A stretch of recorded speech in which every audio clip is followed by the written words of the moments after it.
En wat is jou naam? Waar was jy vandag? Maar dit lyk nie soos jou lisensie in jou hande nie. Krag was af, so ek kon nie my tydelike lisensie kry nie. Alright, baie geluk. Sê gou-gou vir my, hoe het jy gevoel voor jou toets? Baie gestres. Hoekom? Ek was angstig dat ek iets verkeerd gaan doen of dat ek nie gaan deurkom nie. Okay.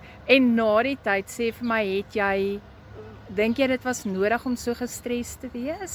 So klein bietjie, maar nie so baie nie. Is daar enige raad wat jy vir die ander kinders kan gee wat ook moet gaan vir lisensies? Moenie te veel stres nie en wees net rustig en dink mooi daaroor. Alright. Jou toetsbeampte, hoe was hy gewees? Baie vriendelik. Was hy baie vriendelik geweest? Jy was seker baie bly. Ja. Alright, baie geluk met jou first time pass. Ons is baie trots op jou.